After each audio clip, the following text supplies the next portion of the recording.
ठीक है। Today my topic is percentage. ठीक है, आज मैं परसेंटेज के क्वेश्चंस करवाऊंगा। ठीक है, जैसे मैंने पिछली वाली वीडियो में आप देख सकते हैं पीछे, या फिर मैं डिस्क्रिप्शन में डाल दूंगा। पिछली वीडियो में परसेंटेज का मैंने इंट्रोडक्शन दिया था।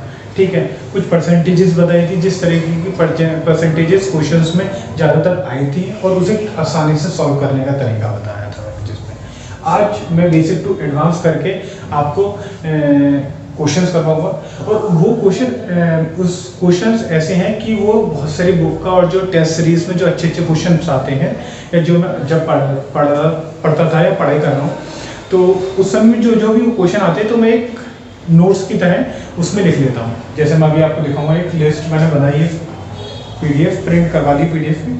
जैसे ये क्वेश्चन देख सकते हो, लगभग इसके अंदर 100-150 क्वेश्चन, 100 क्वेश्चन है लगभग। ठीक है, 105। तो आप इन्हें इसके अंदर सारे बहुत सारी बुकों, जैसे प्रीवियस ईयर, राकेश यादव, किरण, मैं किसी की पब्लिसिटी नहीं कर रहा हूँ, मगर जो अच्छे क्वेश्चन है वो इसके अंदर आपको मिल जाएंगे। अब आप देखेंगे तो आप देख लेंगे, बेसिक टू एडवांस करके कराऊंगा।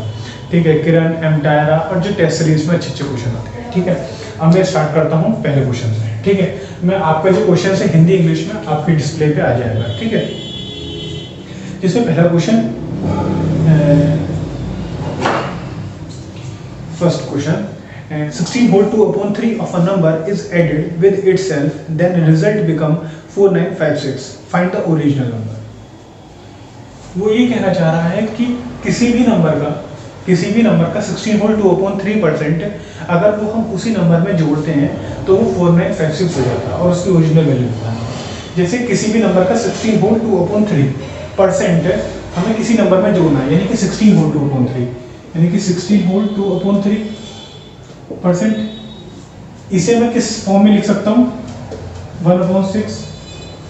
ठीक है, इसे परसेंटेज को फ्रैक्शन में करने के बाद, ठीक है, जैसे मैंने पिछली वीडियो में बताया था, फिर भी मैं बता देता हूँ। इसे सॉल्व करेंगे तो आप 100 से मल्टीप्लाई करेंगे, 63, 40, 40, 50 upon 3। ठीक है, डिवाइड बाय 100 करेंगे। ठीक है, तो ये 1/6 से आएगा। ठीक है,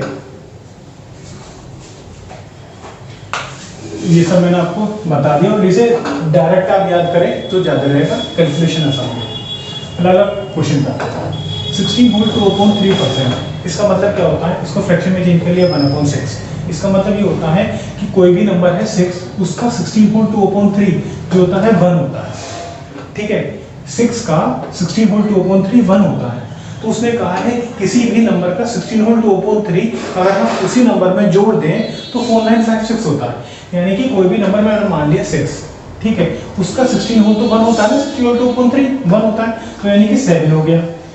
7 की वैल्यू 4956 दे रखी है, क्वेश्चन में आप दे सकते हैं। ठीक है, यानी कि 7 की वैल्यू ये दे रखी है। ओरिजिनल नंबर कौन सा था? ये जैसे मैंने पिछली वीडियो में भी बता चुका हूँ, ये ओरिजिनल नंबर,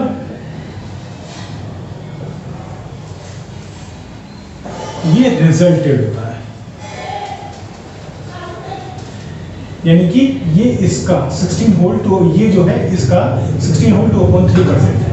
अब 7 की वैल्यू हमें ओरिजिनल नंबर निकालना है, यानी कि 6, हमें 6 की वैल्यू निकालनी है। जिसकी भी वैल्यू निकालते हैं उसे 6 से मल्टीप्लाई कर देते हैं, डिवाइड कर देंगे 7, तो ये निकल जाएगा।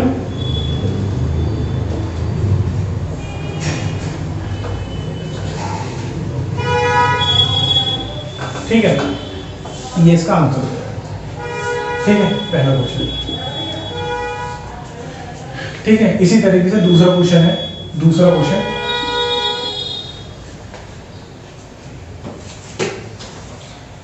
क्वेश्चन है, if 6 whole 2 upon 3 of a number is subtracted from itself, then result become 5670 sorry, और ओरिजिनल नंबर, जैसे इसमें 6 whole 2 upon 3 हमें पता है, 6 whole 2 upon 3 मतलब 1/15।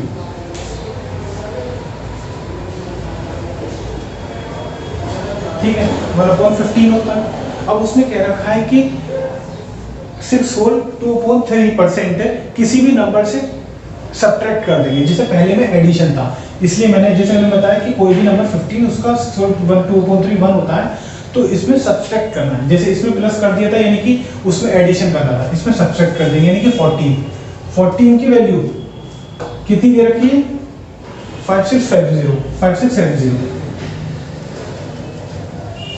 और हमें ओरिजिनल वैल्यू निकालनी यानी कि 15।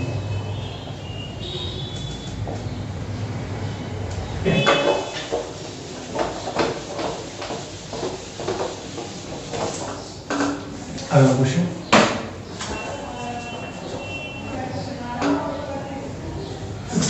is added in a number, then number become 157 whole 1/7% of itself. Find the number. देखो इसमें कह रखा है कि अगर किसी भी नंबर में 64 ऐड कर देता हूँ, किसी भी नंबर में अगर 64 ऐड कर देता हूँ तो 157 होल 1/7 बन जाता है, यानी कि 157 होल 1/7 बन जाता है। मैंने आपको पिछली क्लास में बताया था कि हर एक नंबर अपना आप में 100% होता है। जैसे कोई भी नंबर है, जैसे 10, 20, 14, 15, 9, 1, कोई सा भी नेचुरल नंबर या होल नंबर वो अपना आप में 100% होता है अपना आप में, ठीक है। यानी कि उसने कहा है कि अपना आप में किसी में भी 64 ऐड करने पे हुआ, यानी कि कोई भी नंबर मान लेता हूँ है, ठीक है, उसमें अगर मैं 64 ऐड करूँगा तो वो 157% हो जाएगा। अब मैंने ये बताया है कि ये अपना आप में 100% होता है, हर एक नंबर अपना आप में 100% होता है, ठीक है। बाकी का बचा कितना 57% अपॉन होल 1/7, यानी कि 60, ये कह सकते हैं कि 57 होल 1/7 की वैल्यू 64 हो जाएगी, नहीं हो जाएगी। तो हमें ओरिजिनल वैल्यू निकालनी है, इसकी वैल्यू हमें पता ही है क्या होती है 4/7, इसे 1/7 की वैल्यू होती है 14 होल 2/7। इसे आप सॉल्व करोगे और इंटू 14 यानी कि 4 सा करोगे, 14 4 सा 56, ठीक है, 14 4 सा 56 और 4 2 सा 8, यानी कि 7 से ज़्यादा हो जाएगा, एक कैरी आ जाएगा, यानी कि 47 होल 1/7, ठीक है। ये आप करते करते सब चीज़ याद रहेंगे आपको, ठीक है।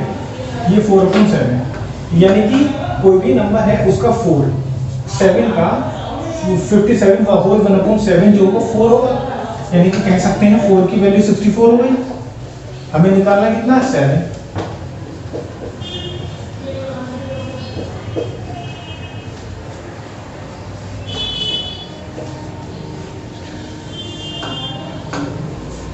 ठीक है, 112 इसका आंसर है,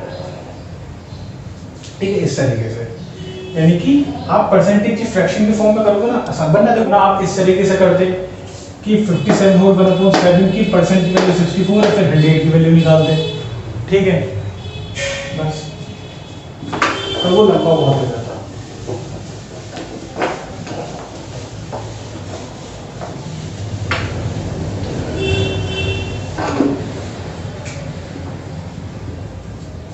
फोर्थ क्वेश्चन,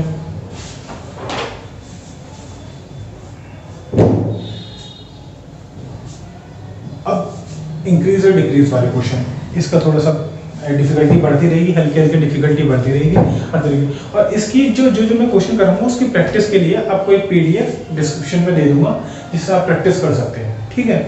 मैं हर तरीके कम से कम 2-3 क्वेश्चन तरीके करवाऊंगा, जिस तरीके के भी आते हैं या फिर आ सकते हैं सब तरीके का, ठीक है। जैसे फोर्थ क्वेश्चन पे आते हैं, ठीक है। If the length of the rectangle is increased by 37 whole 1/2 and the breadth is decreased by the 20%, find the change in देखो इस क्वेश्चन को करने के बहुत तरीके हो सकते हैं। जैसा हमें पता है एरिया का फॉर्मूला होता है लेंथ इनटू ब्रेथ। जैसे उसने कहा है लेंथ को 37 होल 1/2 बढ़ानी है। 37 होल 1/2 कितनी होती है, जैसे मैंने यहाँ पे लिख भी रखा है, ठीक है, 3/8। शायद ये मैंने बताई दी थी या फिर बताई दी थी, इसलिए मैंने लिख दी शायद, ठीक है। 3/8 होता है, 37 होल 1/7 3/8 होता है। मैं मान लेता हूँ, मैंने आपको जैसे बताया है कि 8 अगर कोई भी नंबर है उसका 37 होल 1/2 जो है वो 3 होता है, ठीक है, होता नहीं होता। यानी कि कोई भी नंबर में मान लेता हूँ, L मान लेता हूँ सीधा 8, उसका 3 होल 1/3 3 हो गया, तो उसमें 3 बढ़ जाएगा, यानी कि बढ़ के कितनी हो जाएगी 11 हो जाएगी। सीधी सी बात है। ब्रेथ जो है 20% की, 20% कितनी होती है? 20% होती है 1/5, 1/5, यानी कि 5 वो डिक्रीज होनी है, इसलिए वो 4 हो गई। ठीक है, इन दोनों को मल्टीप्लाई कर देंगे, 8 5 से 40, 44। चेंज कितना आया? 4 का। 4 जो है 10% होता है इसका। कैसे कर सकते हैं वैसे? 4 अपॉन इससे चेंज आया, इससे बढ़ के ये तो हुआ है, तो 40 नीचे आ जाएगा, इंटू 100, 10%। सिंपल। ठीक है, अगर आप फ्रैक्शन में लेके चलोगे ना आपको आसानी रहेगी।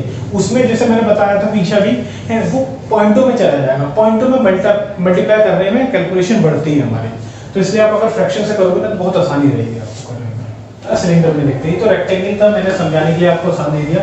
एक अच्छा सा डिफिकल्ट क्वेश्चन करते हैं इसका, सिलेंडर पे जाते हैं।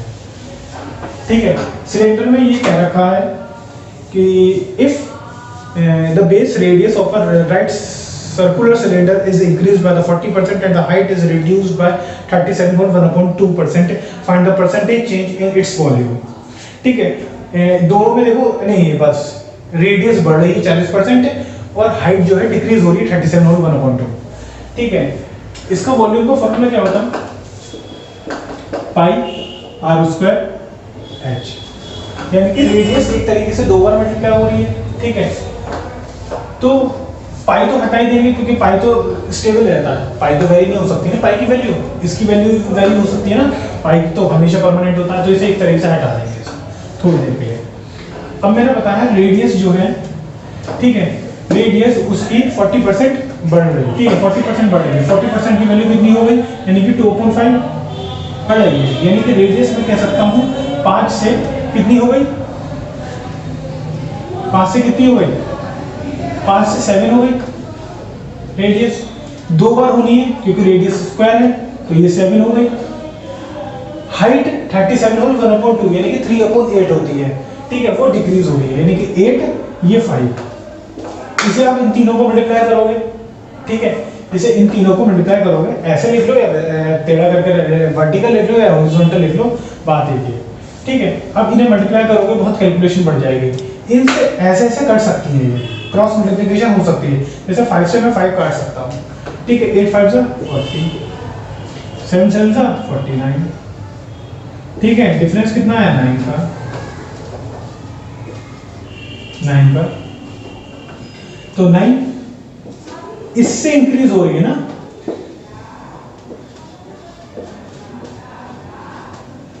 इन्हें सॉल्व कर लो।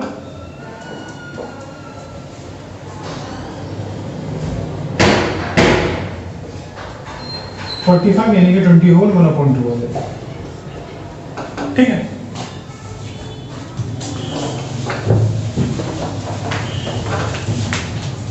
ठीक है, a man save a certain part of his income every month so that he can purchase a car in 1 year. By what percent he must increase in his savings so that he can purchase the same car in 9 months? बहुत अच्छा question है, ध्यान से सुनना।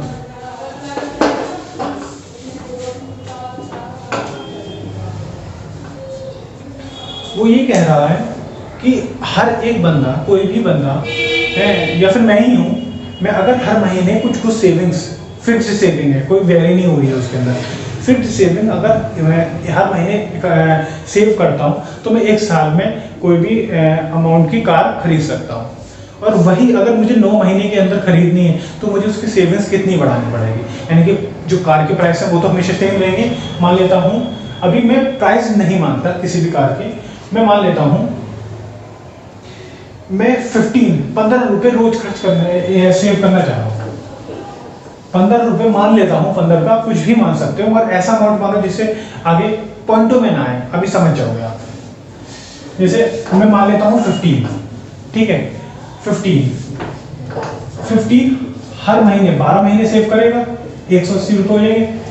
ये question आपकी बस mentality आप कितनी जल्दी स्ट्राइक कर सकते हो उस पर डिपेंड करता है। अभी देखना, मान लेता हूँ हर महीने मैं 15 रुपये इकट्ठे करता हूँ, 12 महीने तक करा, हर महीने करूंगा तो 180 रुपये हो जाएंगे। मैं मान लेता हूँ ये, अब ये समझ लेते हैं कि 180 रुपये कार की प्राइस ही है, ठीक है, ये कार की प्राइस ही मान लेता हूं मैं, सेव है, ये मंथली हो गया,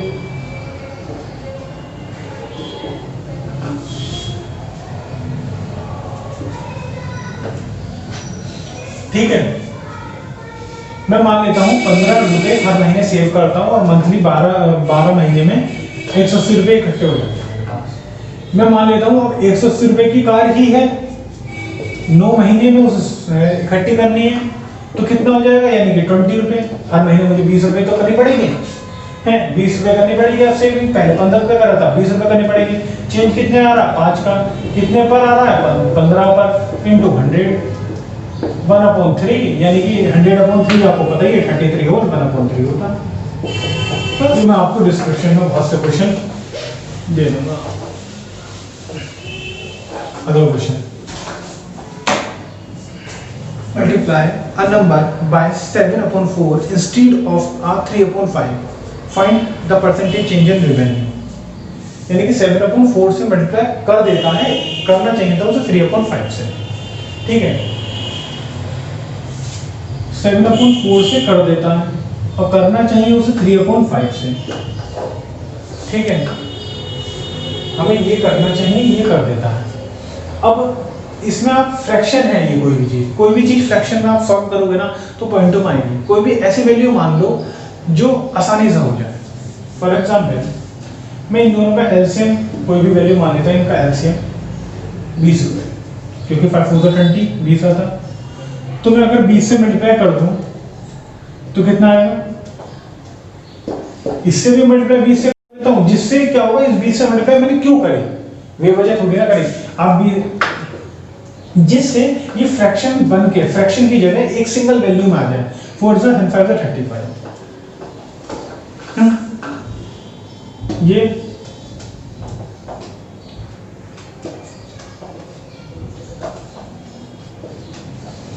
ठीक है 12 आ जाएगा।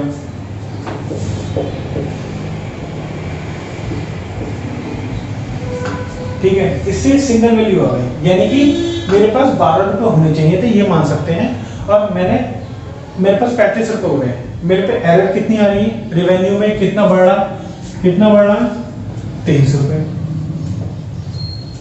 ठीक है, 23 बढ़ रहा, ये हमारा होना चाहिए था, इससे ये हो गया, तो इसमें ही तो चेंज आ रहा 12 रुपये में। 100 तो मिला कर देंगे क्योंकि परसेंटेज में निकाला। अब इसको आप सॉल्व कर रहे होगे, कैसे सॉल्व करोगे, या तो नॉर्मली सीधी सी बात है 1/12 1/100/12, ये आप अपना सकते हो। 1/12 जो होता है वो कितना होता है, 8 होल 1/3 होता है। फिर इसको 23 से मल्टीप्लाई कर दो, तो ये कैलकुलेशन थोड़ी सी टिपिकल बन जाएगी।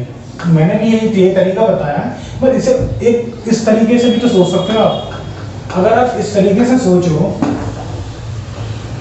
कि 12 2 से 24 होते हैं, ठीक है, यानी कि 23 से एक ही तो आगे आ जाता है, यानी कि 2 माइनस अगर 1/12 कर दूं तो ये 23/12 तो बचेगा, ठीक है। परसेंटेज से बनाने के बाद 100 से मल्टीप्लाई ही करते हैं, तो इससे अलग अलग मल्टीप्लाई करेंगे, यानी कि ये हो जाएगा 200, इसे मल्टीप्लाई करेंगे 12 से, तो हमें पता ही है 8 होल 1/3 होता है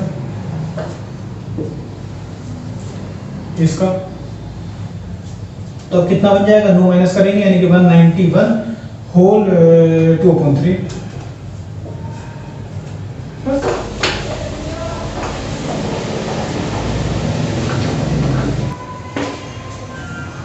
The price of a sugar is increased by the 16 whole 2/3% and the consumption of the family is decreased by 20%. Find the change in the expenditure. Consumption उसका प्राइस कितना है, उसे एक्सपेंडिचर कह देते हैं। ये तो आप फॉर्मूले, ऐसे जो क्वेश्चन आते हैं ये फॉर्मूले आप खुद ही बना सकते हो, कॉमन सेंस वाली बात है।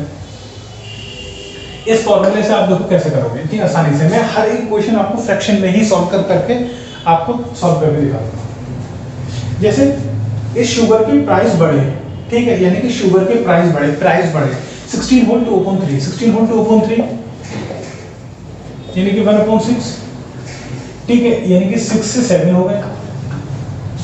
कंजप्शन 20% घट गया, कंजप्शन 20% यानी कि 1/5, यानी कि 5 से 6 होगी। एक्सपेंडिचर यानी कि 5 6 30, 6 7 42, यानी कि चेंज कितना आ रहा, 12 का।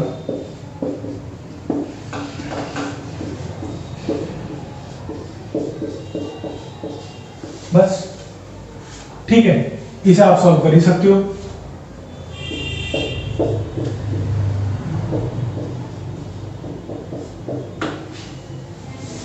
ठीक है, अगला क्वेश्चन हर एक इसी तरीके से करोगे ना, आसानी से हो जाएगा। और एक और तो बहुत सी चीजें ये जो मैं करके दिखा रहा हूँ, ये करके दिखा रहा हूँ आपको, ये सब जो करके दिखा रहा हूँ, ये सब तो फालतू है ना, ये सब तो आप मन में भी कर सकते हो ना। आप सीधा सा ये लिखोगे, मैं ये भी क्यों लिखूंगा, ये फॉर्मूला भी क्यों लिखूंगा, सीधी सी मुझे पता है कि भाई कंजप्शन जो प्राइस कंजप्शन वैल्यू होता है, ठीक है, सीधी सी बात अगर लिख भी लेता हूँ तो सीपी ये लिख दूंगा, ये थोड़ी लिखूंगा कंजप्शन प्राइस एक्सपेंडिचर, सीधे सा कंजप्शन होता है 5 6 हो गया, 6 से 7 हो गया, सीधे से 5 से 30, ठीक है, इसका 42 12 30 इंटू 100, बस सॉल्व कर जाएगा। तो ये सब फालतू चीजें तो मैं आपको बस समझाने के लिए ही तो लिखवा रहा हूँ। जब प्रैक्टिस करोगे तो आपको एक एक लाइन में sale of the cinema ticket is increase by the 57 of the sale price और रिवेन्यू को दे रखा है, यानी कि सीधी सी बात है, सेल कितनी हो रही है, उसके प्राइस कितने हो रहे हैं, और सीधा सा रिवेन्यू कितना हो रहा है, क्योंकि जो वो उस पर्पस है ना, जो सिनेमा है खोल रखा है जिसने, उसका रिवेन्यू होगा, हमारे लिए एक्सपेंडिचर हो जाएगा। यानी कि सेल कितनी हो रही है, 57 होल 1/3, 57 होल 1/7 कितना होता है 4/7। ये तो मुझे याद है ना, इसे मैं सॉल्व तो नहीं करूंगा ना, बस इसे सॉल्व देखो फिर जल्दी करूंगा। ठीक है, इस इंक्रीज बाय 7, यानी कि सेल कितनी हो रही है 7 7 3 11, ठीक है, prices of the increase by 16 और 1/6 6 यानी कि 6 7, ठीक है, सीधी सी बात है, इसे मल्टीप्लाई करना। अब मैं इसे भी मल्टीप्लाई क्यों करूंगा, जब मुझे पता है सामने सामने दिख रहा है 7 से 7 कट जाएगा, तो सीधी सी बात है 6 और 11, कैलकुलेशन क्यों बढ़ाऊंगा, इसका चेंज कितना आ रहा 5 का, 5 और 6 इंटू 100, ठीक है। अब सीधी से सॉल्व हो गया 1/6, यानी कि 100/6 कितना होता है, ठीक है, वो होता है 16 होल 2/3, 100/6 ये तो होता है। इसे 5 से मल्टीप्लाई करूंगा, 15 16 4 से 64 5 से 80 और 5 से 15, वो 5 2 से 10 सॉरी 3 आ जाएगा, यानी कि ये तो पक्का हो गया 83 होल 1/3%, ठीक है। इस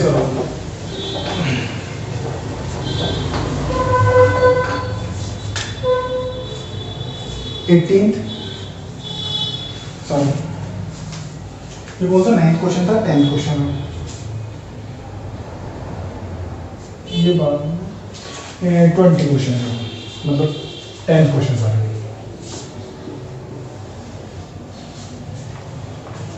इसमें कह रखा है कि if x earn 25% more than y, what percent less does y earn than x, यानी कि x जो है, अगर आप नॉर्मल मेथड से करोगे, सीधी बात है, ये लिखोगे x और y, x जो है 25% ज्यादा है y से, यानी कि ये 100 मान लेते हैं तो ये 125 हो जाएगा, ठीक है। ये एक मेथड ये हो सकता है कि सीधी सी बात है 100 और 25, ठीक है। अब उसने कहा है कि y कितना कम है इससे, परसेंटेज में बताना है कितना कम है, 25 अपॉन ये कितना कम है इससे, बोला ना, ये कितना कम है इससे, यानी कि ये कितना कम है 25, और किससे x से। जिस चीज से कंपेयर करते होते हैं, जिन्हें किस चीज से ज्यादा है, वो हमेशा नीचे आता है, यानी कि 125 सॉल्व करोगे, ऐसा कर सकते हैं। पर इससे भी शॉर्ट तरीका है, मैं बताता हूं। देखो कभी कुछ क्वेश्चंस ना, सही बोलूं तो मैं हर क्वेश्चन के 1-2 तरीके आपको आने चाहिए, हर चीज के, हर क्वेश्चन के किस किस तरीके से कर सकते हैं, क्योंकि आप क्वेश्चंस के स्ट्रक्चर के हिसाब से आप डिसाइड करेंगे कि कौन से मेथड से मुझे करना है। क्योंकि कभी कभी देखो इसमें कैलकुलेशन आसान थी, इससे अगला क्वेश्चन देखना, उसमें मैंने कैलकुलेशन अच्छी कर दी है, ठीक है, परसेंटेज में दे दी है। तो कैसे करेंगे इस क्वेश्चन को, पर पहले इससे सीखते हैं, इसे और शॉर्ट तरीके से कैसे कर सकते हैं, इसे डायरेक्ट। ऐसे क्वेश्चन में जब मैं परसेंटेज ना आसान दे रखी है, 25% 20%, मतलब ये सब आसान दे रखी होती है, यानी कि फ्रैक्शन में नहीं दे रखी है, उसमें नहीं दे रखी होती, तो तब अलग केस है, तब अलग तरीका शॉर्ट ट्रिक बताऊंगा। परसेंटेज में सॉल्व करना है, यानी कि इसे हम ऐसे भी तो कर सकते हैं, यानी कि x जब भी हमेशा ज्यादा दे रखा हो, यानी कि हमें मोर देन दे रखा हो पहले से ही, तो हमेशा सीधी सी बात है कितनी ज्यादा है 25%। और जितना भी ज्यादा जब मोर देन दे रखा होता है, कुछ क्वेश्चन में ही दे रखा हो कि x 25% लेस देन y, तो यानी कि 25% लेस देन, तो अलग केस है, सीधी सी बात है। फिर क्या हो जाता कि सीधी सी बात है, तब क्या होता x लेस देन है, तो यानी कि ये 100 है तो ये 75 होता, ठीक है, ये 25 हो जाता, इससे कितना ज्यादा है ये, अब 75 आ जाता, इंटू 100 हो जाता,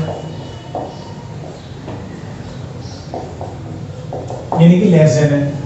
ठीक है, तो मैं हमेशा बता याद रखना, जब भी मोर देन है मोर देन आए ना, तो परसेंटेज तो वही कि 25% जो भी परसेंटेज दे रखी, मोर देन आए तो 100 में प्लस कर दो, 125 इंटू 100 सिंपलीफाई कर दो। अगर कम आए, लेस देन आए हमेशा, तो 25 दे रखा है, इससे कम कर दो, 100 से कम कर दो, 75 इंटू 100 कर दो। ऐसे मैंने ऐसे सॉल्व कर रखा है, बस इसे शॉर्ट ट्रिक एक लाइन में सॉल्व हो जाएगा। और ये सीधी सी बात है, ये 5 20 20 आंसर, इसका 3 ये तो आप मन में ही सॉल्व कर सकते हो। अब अगला क्वेश्चन देखो, ये परसेंटेज में दे रखा, उसे कैसे सॉल्व करेंगे।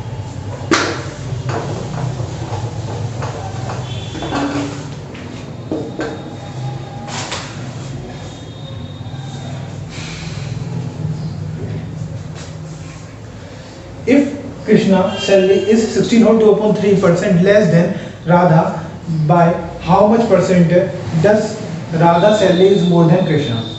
ठीक है, यानी कि ये उसमें दे रखा है। अब मैं सीधी सी बात है, अब मैं ऐसा कुछ नहीं कर सकता, जैसे अगर ये कौन कौन दे रखे, कृष्णा और राधा, कृष्णा और राधा, तो ऐसा तो कभी भी नहीं कर सकता मैं, जैसे ये 100 है तो ये 116 2/3 लिख दूं, ठीक है, ऐसा तो कुछ भी नहीं कर सकता। अगर मैं इसे रेशियो में भी चेंज कर दूं, यानी कि 16 होल 2/3 जो होता है 1/6 होता है, तो मैं कैसे डिवाइड करूंगा, नहीं कर सकता ना। तो सीधी सी बात है, ऐसे करो, इसे आपको ही पता है 16 होल 2/3% को 1/6 लिख ही सकते हो, लिख सकते हो। अब कृष्णा लेस देन है, कृष्णा लेस देन है राधा से, यानी कि कम है, यानी कि मैंने बताया 6 का इसका ये परसेंट होता है, तो यानी कि ये 6 हो गया तो ये 5 हो गया, यानी कि ये परसेंटेज तो निकल ही गई है ना हमारी। इसे ऐसे सॉल्व कर लो परसेंटेज के बेस में, है ना। आप इसे उस तरीके से शॉर्ट ट्रिक से नहीं कर सकते, जैसे मैंने बोला था कि जैसे हमेशा लेस देन दे रखा है, इसमें लेस देन दे रखा है, तो आप ये लिख दो कि 16 होल 2/3 अपॉन, फिर इसे लेस देन दे रखा है तो 100 में से माइनस करके सॉल्व करोगे, 100 करोगे तो कैलकुलेशन और बढ़ जाएगी, और इसके द्वारा भी करोगे ना तो भी आपको दिक्कत आ जाएगी। तो इसे अगर इसे ऐसे सॉल्व करके करोगे तो आसानी रहेगी। अब हमें क्या निकालना, राधा कितना ज्यादा है, यानी कि ये कितना ज्यादा है इससे, तो 1 इससे ज्यादा है, यानी कि 5 20। ऐसे क्वेश्चनों में हमेशा, जैसे एक क्वेश्चन में बोलता हूं कि जैसे ये मैं बोल देता कि कृष्णा राधा से, कृष्णा राधा का 6 टाइम्स है, तो यानी कि ये 1 हो गया, ये 6 हो गया। उसे आप परसेंटेज के फॉर्म में नहीं कर सकते, सीधी सी बात है। आप जब एक्चुअल वैल्यू दे रखी है, वो परसेंटेज नॉर्मल दे रखी है, तब सॉल्व करिए। जब आप फ्रैक्शंस में या फिर किसी भी चीज में आए, तब ऐसे ही लिख के सॉल्व करें तो ज्यादा हो जाएगा, कैलकुलेशन कम होगी, वरना उस पर कैलकुलेशन ज्यादा हो जाएगी और गलत होने के चांसेस बढ़ जाएंगे। अब राधा कितना है, सीधी सी बात है, कम कितना है 5, इससे 5 कम है, इससे तो कम है 6। अब इसे सॉल्व करेंगे इंटू 100, ठीक है, 16 और 5 से करेंगे, यानी कि 83 और 1/3 आ जाएगा, यानी कि 83 और 1/3। इसे सॉल्व करोगे, ये सब चीजें तो ये तो मुझे याद है, मैंने इसलिए डायरेक्ट लिख दिया। कैलकुलेशन करते करते सीधे साहब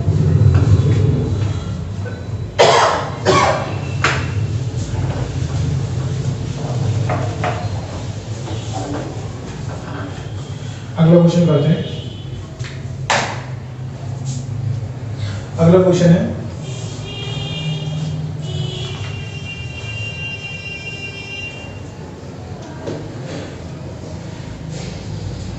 उसमें दे रखा है, if 60% of the student in a school are boys and the number of the girls is in 972 how many boys are there in the school, यानी कि उसने कह रखा है 60% of the boys are school, यानी कि किसी भी क्लास में बॉयज या गर्ल्स ही तो हो सकते हैं, इसके अलावा तीसरा बंदा तो कुछ हो नहीं सकता, यानी कि किसी भी क्लास में बॉयज हो सकते हैं और गर्ल्स हो सकते हैं। बॉयज उसने कह दिया है कि 60% है, तो जनरल वाली बात है, हर एक चीज 100% होती है, हर एक चीज क्लास में जितने भी नंबर होंगे वो अपना अपना 100% होंगे, तो उसमें 60% ये हो गया और 40% फिर बॉयज गर्ल्स ही होंगे, जनरल है। तो उसने कह रखा 40% की वैल्यू दे रखी है 972। हमें निकालनी कितनी है, निकालनी किसकी है, बॉयज निकालने, यानी कि ये कह सकता हूँ सीधी सी वैल्यू, सीधी सी बात है, मान लेता हूँ कि अपना आप में 100 है, 60 हो गया 40 हो गया, ठीक है, यानी कि 40% की वैल्यू 972 है। हमें निकालने कितने हैं बॉयज, तो 60 से मल्टीप्लाई कर देंगे। अगर बाई चांस टोटल बंदे निकालने होते तो हम 100 से मल्टीप्लाई कर देते, जैसे अभी तो बॉयज ही निकालने तो हमें 60 ये निकालने हैं तो मल्टीप्लाई से कर देंगे 40 कर देंगे, ठीक है, सॉल्व कर लो इसे। अगर टोटल निकालने होते तो सीधी सी बात है 972 इंटू 100 डिवाइड बाय 40 कर लो। इस क्लास में इतने क्वेश्चन है, अगली क्लास में और क्वेश्चंस करवाऊंगा, ठीक है, 9 तक, जब तक कम से कम अच्छे सारे हर तरीके के क्वेश्चंस नहीं करवाऊंगा, करवा नहीं दूंगा, तब तक ये चैप्टर खत्म नहीं होगा। कम से कम मेरे हिसाब से 2-3 क्लासें और होंगी जिसमें कम से कम और हर एक तरीके वैरायटी के क्वेश्चन, कम से कम एक क्लास में मैं कोशिश करूंगा कम से कम 20-20 क्वेश्चन तो करा ही दूं, क्योंकि जिससे 5 क्लास 100 क्वेश्चन तो हो ही जाए कम से कम, ठीक है। ये हर तरीके के क्वेश्चन की 1-2 की प्रैक्टिस करा दो, ठीक है, okay, thank you, next class में मिलते हैं।